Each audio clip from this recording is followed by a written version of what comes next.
पंजाबी समाज के लोग हैं, ऐसे ही हिसार में हैं, ऐसे ही सरसा में हैं। तो कुछ ऐसे लोग हैं जिनको 30-30 गज के मकानों की जगह या प्लाट उनको अलाट तो हो गए, लेकिन उनकी रजिस्ट्री नहीं हुई।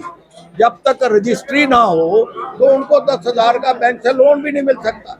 वो बेचारे पानी का बिल दे रहे हैं, बिजली के बिल दे रहे हैं, लेकिन अब तक उनको मकान बनाने के लिए फाइनेंस की जरूरत है, वो स्थापित नहीं हो पाए। हम ये चाहते हैं कि एक ऐसा पंजाबी वेलफेयर बोर्ड बने, जो लोग स्थापित नहीं हो पाए उसको कैबिनेट का दर्जा दिया जाए। इसकी घोषणा चौधरी दीपेंद्र सिंह हुड्डा मेंबर पार्लियामेंट ने खुद की, जिसकी घोषणा हुड्डा साहब ने भी की। और उस बोर्ड के माध्यम से जो लोग स्थापित नहीं हो पाए उनके लिए हम कार्य करें। एक नंबर 2, जिस अर्बन कॉन्स्टिट्यूंसी में हमारी संख्या बल हम मेजॉरिटी में है, तो हम ये चाहते हैं कि उसके हिसाब से विधानसभा में हमें टिकटें मिलें। लोकसभा में जैसे फॉर एग्जाम्पल कुरुक्षेत्र से सरदार हरपाल सिंह मेंबर पार्लियामेंट रहे हैं, करनाल से चौधरी भजनलाल जी रहे हैं, अपोजिशन के लीडर भी खट्टर साहब भी यहाँ से मेंबर पार्लियामेंट अब बने हैं रिसेंटली। इसी तरह से फरीदाबाद, ये तीनों पार्लियामेंट्री कॉन्स्टिट्यूंसी में पंजाबियों का बहुमत है।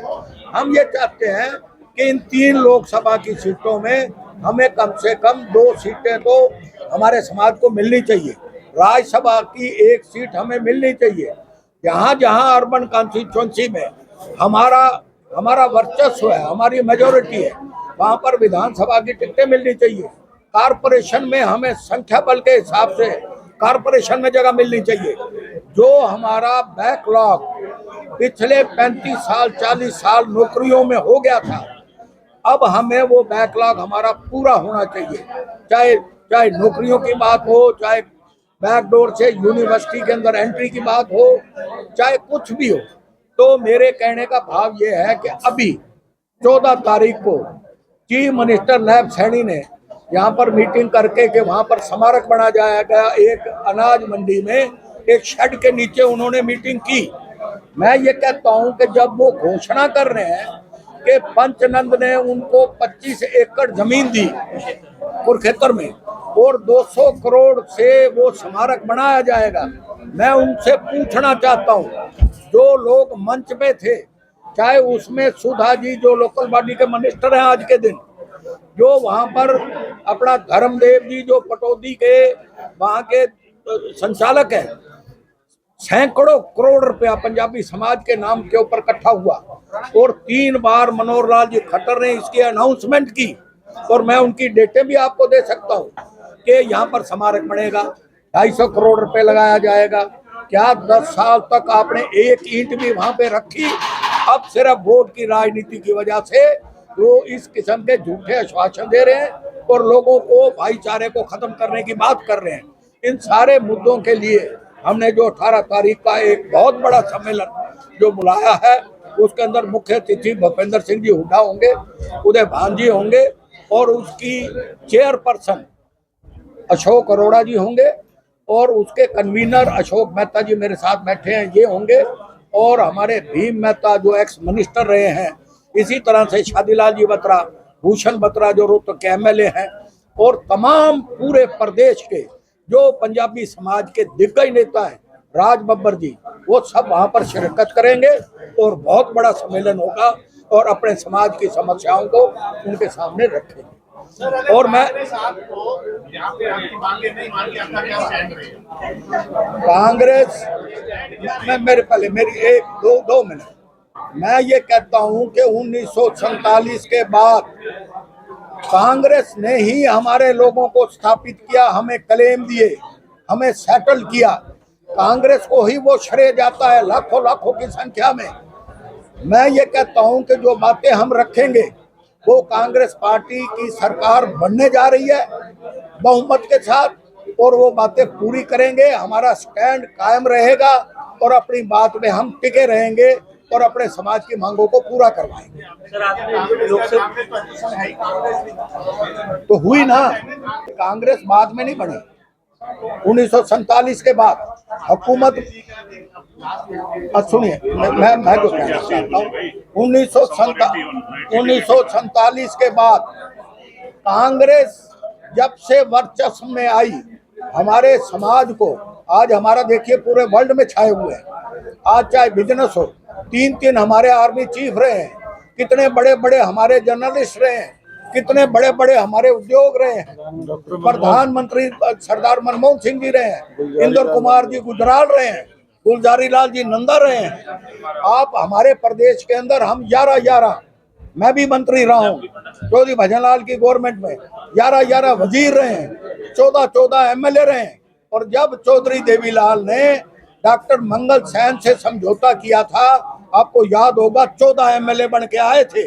जब तक पंजाबी समाज के लोग, जो जाटों के बाद संख्या बल के हिसाब से दूसरी कम्युनिटी है, अगर ये साथ नहीं देंगे तो सरकार नहीं बनेगी। आज पंजाबी समाज बढ़ चढ़ के आज कांग्रेस के साथ है। बीजेपी की उल्टी गिनती शुरू हो चुकी है। बीजेपी आने वाले टाइम के अंदर 10 का आंकड़ा डबल डिजिट भी पार नहीं करेगी। कांग्रेस सरकार बनेगी और हमारे समाज की बातें ये लीडर पहले भी इन्होंने पूरी की हैं, आगे भी पूरी। सर, आपने लोकसभा में 3 में से 2 सीटें मांगी हैं, विधानसभा में कितनी? 90 में? विधानसभा में हम चाहते हैं, हम फिगर नहीं देना चाहते, कुछ परसेंटेज ये है कि हमने मांग तो 25 की है, लेकिन जहां हमारा संख्या बल 40% से ऊपर है, अगर पूछना चाहते हो तो मैं बता सकता हूँ। वैसे तो हमारी फरीदाबाद में 3 कॉन्स्टिट्यूंसी है, फरीदाबाद ओल्ड, फरीदाबाद बड़कल, NIT, तीनों पंजाबी कॉन्स्टिट्यूंसी है, लेकिन बड़कल में हमारी 1.25 लाख से ज्यादा वोट है। तो हम ये कहते हैं कि उन तीनों में से कम 2 तो हमें दो। इसी तरह से आपकी सोनीपत, पानीपत शहरी, जहाँ से 6 बार हमारे MLA रहे हैं, करनाल, अंबाला, दोनों कॉन्स्टिट्यूंसी, इंद्री, जहाँ से भीम मेहता जी मिनिस्टर बने हैं, आपकी नारायणगढ़, आपकी रोहतक, आपकी फतेहाबाद, आपकी हांसी, आपकी सरसा, आपकी हिसार, आपने सर कहाँ से चुनाव आपकी टोहाना। मैं रोहतक शहर से मैं MLA बना उस वक्त जब बीजेपी की तूती बोलती थी। मैं ये कहना चाहता हूँ, मैं होम मिनिस्टर रहा हूँ, भजनलाल की गवर्नमेंट में रहा हूँ, मैं ये कहता हूँ कि जो कुछ भी अब तक काम हुए वो कांग्रेस के राज में हुए। चौधरी भूपेंद्र सिंह हुड्डा जब चीफ मिनिस्टर थे, उस वक्त पब्लिक सर्विस कमीशन के चेयरमैन भारत भूषण बत्रा, जो मौजूदा MLA है, उस वक्त SS बोर्ड के चेयरमैन विजय चुग, जो जो जो जो बेचारे गुजर चुके हैं, वो SS बोर्ड के चेयरमैन थे। राज्यसभा के मेंबर, हमारे राज्यसभा में शादीलाल बत्रा मेंबर भेजे, हमारे कई इंफॉर्मेशन कमीशन के ये भी मेंबर रहे हैं, तो सुनील कत्याल उसके चेयरमैन रहे हैं। तो कहने का मतलब ये है कि पंजाबियों के लिए अगर किसी ने काम किया है, इधर देख लो। मैं जब MLA बना, मैंने 40 तो पुलिस में मुनादी कर करके समाज के लोगों को रिक्रूट करवाया। सुनो, खट्टर जैसे आदमी को मैंने ASI लगवाया जो आज DSP है।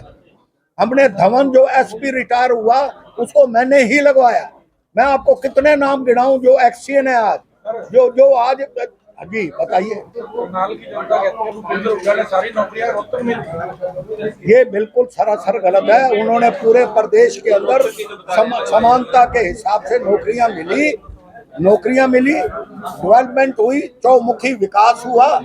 और मैं ये कहता हूँ, अब आप देख लेना, 2500 से ज्यादा तो लोगों ने अप्लाई किया है टिकट के लिए, आवेदन दिए हैं।